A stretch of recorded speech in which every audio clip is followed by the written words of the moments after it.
Alam mo ba na kahit ikaw ay free-to-play player sa Pixels, ay maaari kang magkaroon ng sarili mong land? How? Oo, tama ang narinig mo. Kung saan ito ay maaari mong lagyan ng sarili mong industry. How? Maglagay ng soil, maaari mo din itong i-decorate. At higit sa lahat, ay makakapaglagay ka ng storage chest na napaka-importante sa game. How? Ngayon, paano nga ba magkaroon nito? I don't know! What is up guys? Ako nga pala si Naupo at ito ang Pixels Online. Ang topic natin ngayon ay ang Speck. Alam niyo naman na nalalapit na ang Chapter 2. At ang Speck ay magkakaroon ng mahalagang parte sa game pagdating ng update. We're putting a lot more emphasis on your spec. And it's funny because not everybody even knows that the spec system exists. Ngayon, bago natin pag-usapan ang mga posibleng pagbabago sa Chapter 2, ano nga ba ang Speck? Ito ay ang non-NFT mini-land na kung saan ay maaari mong gamitin at ma-experience ang pagiging isang landowner. Ngunit di tulad ng NFT lands, ito ay maliit lamang at limitado ang space. Ngayon alamin muna natin kung paano magkaroon nito. Una ay kailangan mo lang ng 100 berries. Napakamura na nito kaya ang lahat ay maaaring magkaroon. Mabibili mo ito dito. I-click lang ang land and bookmarks. I-click ang land symbol. Ngayon makikita ang land options. At sa baba nito ay ang beginner spec. Click lang ang buy now. At ayan, meron ka ng sariling spec. Para naman makapunta sa iyong spec, simple lang naman. I-click lang ang land and bookmarks. At piliin ang home. I-click ang go sa my spec. At heto na nga. Welcome to Mobile Legends!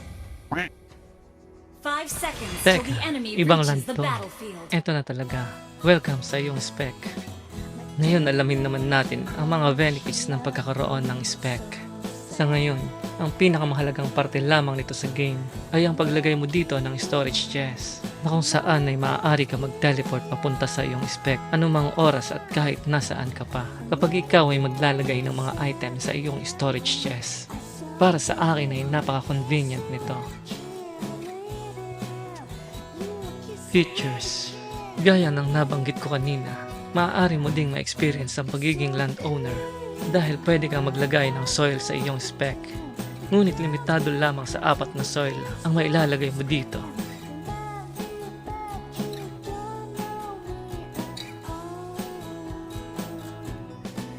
Sunod ay maaari ka ding maglagay ng industry, ngunit hanggang isang industry lamang.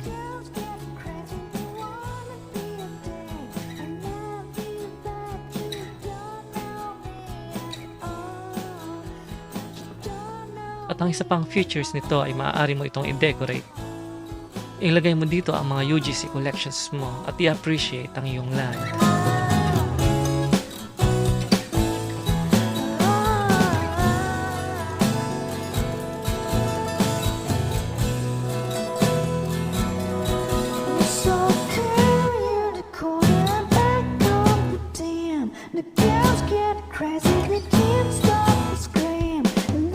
Ang iyong spec ay maaari ding mapuntahan ng kahit sinong player at maaari nilang gamitin ang iyong soil at industry.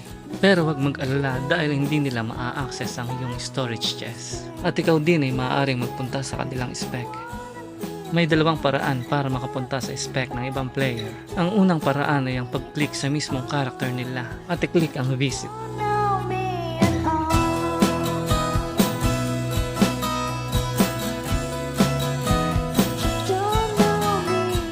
Pangalawa ay ang paggamit ng infinite portal. Dito sa bandang baba ay type ang name ng player na gusto mong i-visit.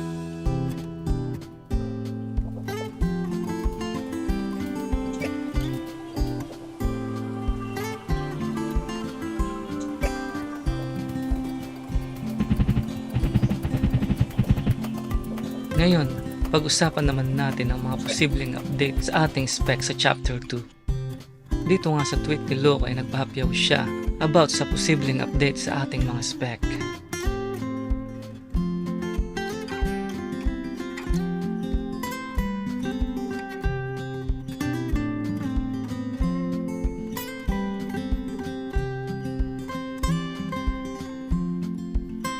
Ngayon, kung hindi mo pa napapanood ang AMA last week, ay ipapakita ko ang mga sinabi niya about sa spec.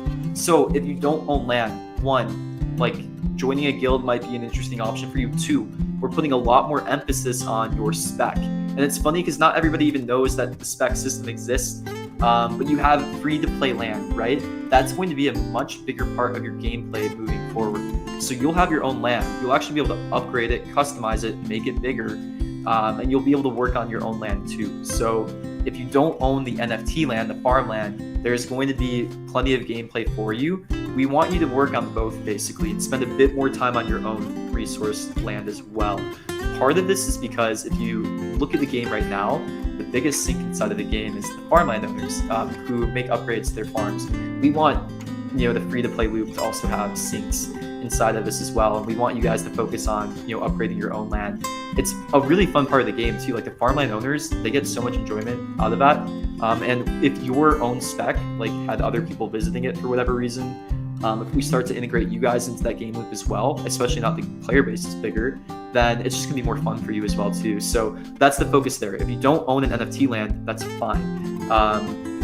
You'll still be able to progress through there. The NFT land is basically like the end progression of the land system. So it's going to be the best. It's going to be the most limited, but there'll be plenty of steps along the way there that you can progress through. But the interesting part about Pixels is as we're moving forward, we're also introducing more tiering to the free-to-play side of things too. So the specs that you guys are working on now are going to matter a lot more too. Basically, there's gonna be like a tier 1, a tier 2, a tier 3, a tier 4, 5, and 6, and the NFT land is going to be at the higher end of the tiers. And it's kind of look like a pyramid when it comes to distribution, right? There's gonna be a lot of tier 1 specs, but you'll actually be able to upgrade your spec into a tier 2 spec, and then you'll be able to upgrade a tier 2 spec into a tier 3. So there will be a varying amount of different lands that aren't necessarily just NFT lands for people to get different types of resources, and they're all going to be pretty useful and like a part of the loop as well. The tier 1 resources on the free-to-play spec lands that haven't been upgraded, you're going to need some of those resources, but there's probably also going to be like more of them available just because there's going to be more of those free-to-play lands out there, right, that haven't been upgraded. So yeah, we'll start to experiment with all this progression and how this works as well too. You'll basically, for NFT land or for spec land, you'll have the option to make it private or not. But that's kind of the point. So if you want to make it so that other people can come on it, well, you can make it completely public if you really wanted to, and basically have no rules on it. Anybody can come harvest resources or harvest your resources, or you can make it to only accessible to a guild, so maybe it's players that you trust a bit more, or you can make it completely private and just only accessible by you. So we expect a lot of people to probably make the specs completely private. But if you want it to be discovered, if you want people to be able to go to it as well, then yeah, that's going to be an option. The whole point is, yeah, we want to see how these economics shake out. To me, the most interesting part about Web3 is live economy. So if we can start to make the economy a bit more diverse, start to experiment with that type of gameplay, and experiment with a bit more scarcity than we have right now too, that's going to be the fun part. Malinaw na sinabi ni Luke na magkakaroon nga tayo ng spec upgrade sa darating na Chapter 2 at maaari na rin natin itong gawing private. Posible kaya na kailangan natin ng pixel sa pag-upgrade ng ating mga spec? Maaari nga ba na madagdagan ng soil plot capacity ng ating mga spec? Ikaw, ano ang thoughts mo dito? I-comment mo naman dyan. Dahil nakarating ka sa part ng video na ito, ay may chance kang manalo ng bell kung gagawin mo ang mga steps na ito. Una, i-click ang share sa video na ito. At i-click ang link ng aking Twitter pin post dyan sa description. Ngayon ay i-paste ito sa comment at ilagay ang hashtag #NowWhoUGC. Itag mo na rin ang iyong mga friends.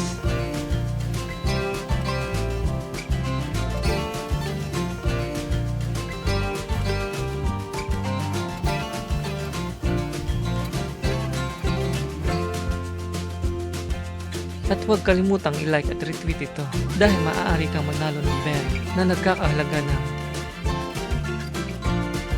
At kung ma-reach ng video na ito ang 100 likes, ay magkakaroon tayo ng fourth draw at magkakamit ng concave UGC.